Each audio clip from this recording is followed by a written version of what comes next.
বলা হয় নিউক্লিওলাস। কি বলা হয়? নিউক্লিওলাস। আর নিউক্লিয়াসের জালের মতন যে সুতো সুতোগুলো আছে একে বলা হয় কি নিউক্লিয় জালক। আর নিউক্লিয়াসের যে পর্দা আছে কি বলা হয়? নিউক্লিয় মেমব্রেন বা নিউক্লিয় পর্দা। আর ভেতরে যে তরল থাকে তাকে কি বলা হয়? নিউক্লিওপ্লাজম। ফান্ডা শেষ। নিউক্লিয়াস কি হয়েছে? এইবারে কোষ পর্দা হয়ে গেছে, নিউক্লিয়াস হয়ে গেছে, তো সাইটোপ্লাজম কে না, নিউক্লিয়াস ছাড়া কোষ পর্দার মধ্যে বাকি যে তরল বস্তু থাকে তাকে বলা হচ্ছে সাইটোপ্লাজম। তাকে কি বলা হচ্ছে? সাইটোপ্লাজম। আমি তোমাদের আগের ক্লাসে একটা ছোট করে এক্সাম্পল বলেছিলাম, ডিম দেখেছো? ডিম, হ্যাঁ কি না? ডিম ডিম এটা হচ্ছে হলুদ অংশ কুসুম, হ্যাঁ কি না? ডিমের একটা হলুদ অংশ থাকে তো। আর ডিম সেদ্ধ করে দিলাম, ডিম সেদ্ধ করে দিয়েছি, ডিম সেদ্ধ করে দিয়ে ডিম ছাড়াচ্ছি, ডিম সেদ্ধ করার পর ডিম খোসা ছাড়াচ্ছি, খোসা ছেড়ে যাচ্ছে, আবার কোনো কোনো জায়গায় পাতলা পর্দা একটা লেগে যাচ্ছে ভেতরে, হ্যাঁ কি না? ডিমের খোসা উপরে মোটা একটা খোসা থাকে সাদা রঙের, খোসাটা ছাড়িয়ে দিচ্ছি, কিন্তু খোসার ভেতরে একটু একটু করে দেখছি কি ভেতরে একটা সাদা পর্দা লেগে যাচ্ছে, সেটা হচ্ছে কোষ পর্দা। সেটা কি বলা হচ্ছে? কোষ পর্দা। আর সাদা পর্দার ভেতরে সাদা পর্দাটা উঠালে কি দেখতে পাবো? সাদা একটা মোটা আকারে সাদা অংশ ডিমের, যেটা কুসুম আর সাদা থাকে, যেটা আমরা খাই, সেই সাদা অংশটাকে বলা হচ্ছে কি সাইটোপ্লাজম।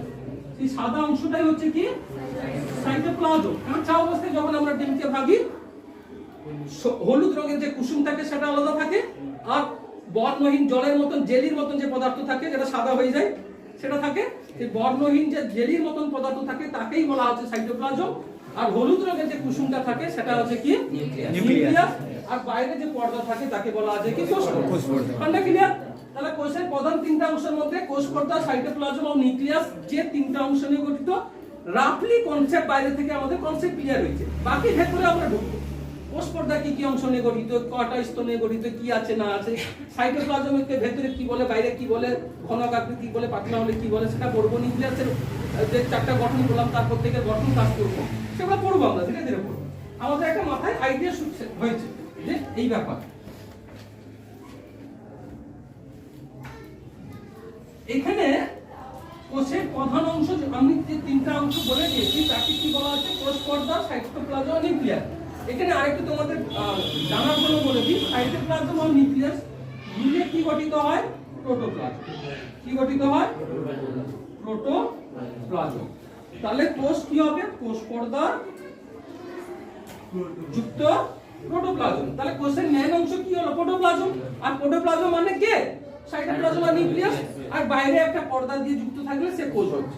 তাহলে অ্যাকচুয়ালি জিনিসটাকে প্রোটোপ্লাজম, যেটা সাইটোপ্লাজম নিউক্লিয়াস নিয়ে গঠিত, প্রোটোপ্লাজম। প্রোটোপ্লাজম আর কোষের মধ্যে পার্থক্য তাহলে কি হলো? না, প্রোটোপ্লাজম হচ্ছে কোষ পর্দা বিহীন অংশকে কোষ পর্দা বিহীন অংশকে প্রোটোপ্লাজম রূপে আমরা জানছি। আর প্রোটোপ্লাজম যখন কোষ পর্দা যুক্ত হয়ে যাচ্ছে তখন সেটাকেই কোষ হিসাবে যাচ্ছে। কথা বোঝা গেছে? কোষ আর প্রোটোপ্লাজমের মধ্যে পার্থক্য কোথায়? যখন কোষ পর্দা যুক্ত সাইটোপ্লাজম নিউক্লিয়াস পাচ্ছি তখন সে হয়ে যাচ্ছে কোষ, আর যখন কোষ পর্দা ছাড়া সাইটোপ্লাজম নিউক্লিয়াসকে কি বলছি? প্রোটোপ্লাজম, তাই কি না? আর এই কোষের উপর ভিত্তি করে বিভিন্ন তত্ত্ব বিজ্ঞানী দিয়েছেন। বিজ্ঞানী স্লাইডেন ও সোয়ান কোষ তত্ত্বের উপর ভিত্তি করে কোন কোন বিজ্ঞানী কোষ তত্ত্ব বর্ণনা করেছেন? বিজ্ঞানী স্লাইডেন ও সোয়ান। বিজ্ঞানী স্লাইডেন ও সোয়ান কি বর্ণনা করেছেন এরা? কোষ তত্ত্ব বা সেল থিওরি। কোষ তত্ত্ব বা সেল থিওরি হয়েছে। এটা কোন বিজ্ঞানী বর্ণনা করেছেন? বিজ্ঞানী স্লাইডেন ও সোয়ান। এইটুকুর মধ্যে আমাদের কি কি কোশ্চেন আছে আমরা